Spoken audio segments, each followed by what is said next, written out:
So yeah, Skate, glad to have you with us today. Thanks for having me. Yeah, I know you got a lot of stuff going on in the city right now. Yeah. And how's this year been for you on just, producing music, networking? I know you got your own music that you've been working on as an artist, so just kind of tell me what it's been like. This year's been cool. More so of like, I'm not gonna say a breakthrough year, but more so of like a year that's like, I'm really kind of like showing like all of my talents and everything. More so just like, more than just being a producer, like really working on the branding aspect. And even with my own music, just, you know what I'm saying? Like, I'm a guy that kind of can do everything. So the main thing that I push for myself this year and moving on forward is what can't he do? Even with my own music, producing for everybody, songs coming out, whether it be underground artists or whether it be label art, you know what I'm saying? Just great music overall across the board, as well as hats too. Oh, okay. Yeah, hats too and all that stuff. So Right. What got you into producing music? I started producing around 14. I was already a musician, like a serious musician, like from very, very young to even now. I'm a percussionist. I play all percussion, drum set. I did tours in high school. I did gigs all through high school. I did all types of stuff. So that kind of bridged the talents into being a producer and things of that nature, like making beats and engineering. Yeah, that really what inspired me. I've always been a music guy. Music is one of those things that chose me. And I just got a natural ability for it. So I love what I do.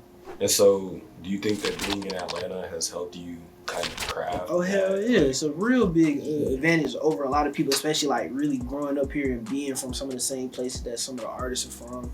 Knowing the artists from just being younger, just being around familiar faces, networking. You know, it all matters. It all helps. Even if I don't get to meet whatever artist that I'm working with, they know somebody that I know, whatever, bridge the gap, you know what I'm saying? Connections, full circle moments. I got a lot of full circle moments in the game for real. It's kind of hard to pinpoint one where I was just like, yeah, I know this is gonna open the door. I'm just not scared to network and I'm not scared to collaborate. So I'll say that's probably what it is, but I can't really pinpoint one particular situation where I'm just like, oh, I know it's like, we made it. You know what I'm saying? Because I still feel like I ain't made it, but we working. You know what I'm saying? Right. I'm here though. Right. I'm here. How important do you think collaboration is with other producers? Extremely. Bro, majority of the beats made today are more than one producer. Sometimes more than 2 or 3. But also you have to look back at older production like the Quincy Jones days. That nigga didn't play everything by himself. He probably didn't even write everything by himself. Whatever you gotta do to make that vision come to life, you shouldn't be afraid to do it. So you shouldn't be afraid to collaborate. That's how I got some of my biggest records, collaborating with other producers. That's networking. But you have to do it smart.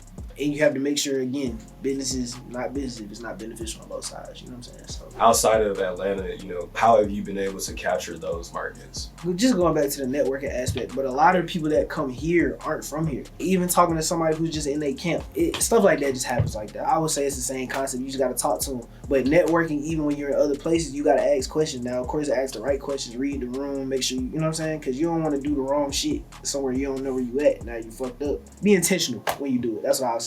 And listen, when you're in other places, really open your ears. Be the fly on the wall sometimes. Because you never know, the right person in the room might say the right thing. What are some of your favorite projects that you worked on up to this point? Just Detroit music, period. I like playing shit, so I like their style and everything. So getting one with him was cool. Slang language too. Like, everybody in the city likes that song. Like, male, female, don't matter.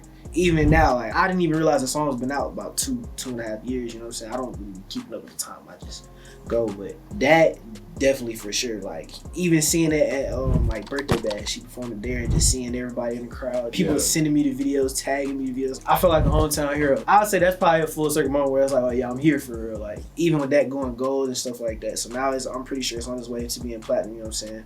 So working with Real One Jokes Up, you know what I'm saying? Not the two, that project with like Tony Snow and Sensei Molly and just meeting more just underground artists and just more rappers and shit like that. That was just a really like special moment this year for me. So with that project, and I'm on the cover, so that was cool. Are you a producer who uses loops to start your songs, or do you do beats from scratch completely? Both. There's nothing wrong with using loops. You just can't make it a crutch. You can't rely on loops, because if you rely on loops, to me, I feel like you're taking away from your creativity as well as you're taking away from your skill set that you could be developing and building on. It's been times where I use a loop to make a beat, build around the loop, and end up deleting the loop. It just depends, bro. But also, I know in sessions, say you get like, how I just told you, like, I don't mind making beats in the studio, but for the sake of time, rappers, their attention span is short. If they hear something they like, first couple of seconds, they like it, oh, load it up, they ready.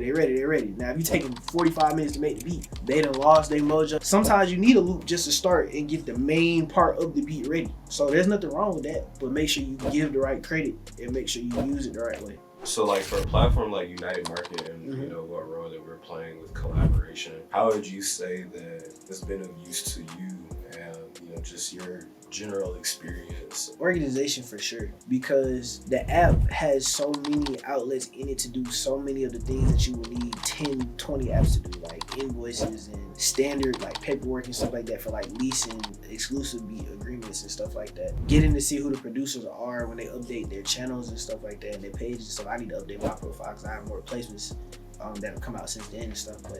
And also being able to talk to producers that you would feel like you don't have any access to. You just never know. Like the fact on the pages you can submit loops and stuff like that. You can submit beats and everything. Like that shit's cool. So I feel like that's extremely beneficial. Yeah, definitely. And now we can send it directly to the artist too, right? Like, yeah. So that's super cool. Definitely. Super cool. Direct line. It's amazing.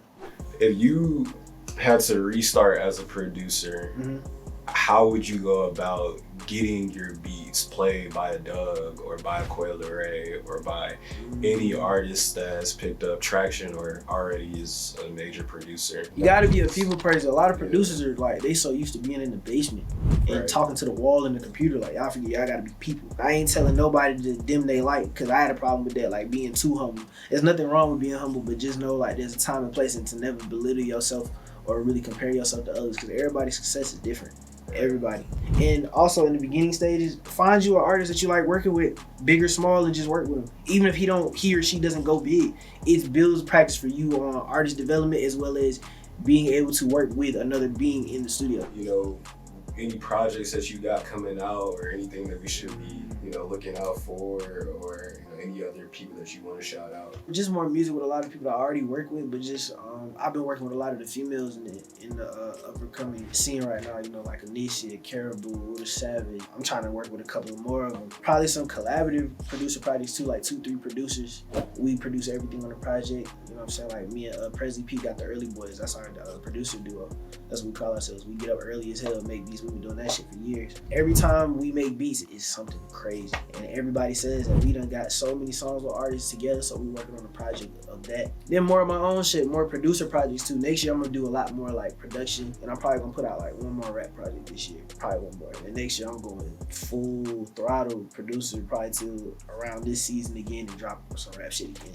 Whatever I feel, you know what I'm saying? But it's definitely a lot of shit going on. I'm putting a lot of shit in motion. The next Real One project with the Real One joke, so that's got, like the last project was big, this one's gonna be way bigger artists, bigger marketing budgets and shit. Like it's gonna be cool. So yeah, man, just look forward to that, you know? And also like my hats and shit, I forgot to mention. I did fitteds and everything. I don't have one on today to let my hair breathe or whatever, but the fitteds, man, I made 40 of those in July and they sold in 30 days.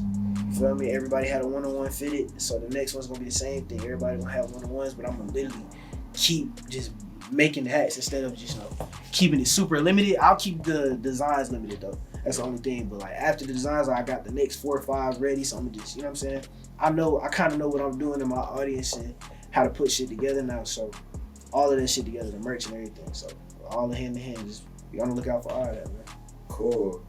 Well, I want to thank you for pulling up. Thanks again for having me, man. And being like a supporter of United Market and all that we have going on. And you know, we're gonna be doing a lot of things in the music industry too. So we'll probably have, you know, some more opportunities for you to work with us and some of the artists that we got. Can't wait. Y'all been so supportive already, but y'all got so much going on behind the scenes that these people aren't even ready for the next level of. So I'm just proud of y'all. Can't wait to see it, and I appreciate y'all for having me, being a part of it and everything. Thank y'all for watching. Yeah. Download the app. Connect with Skate on United Market. Please do, man. On there is just United Market, SK808, SK808. Find the boy. I'm here, man. Cool.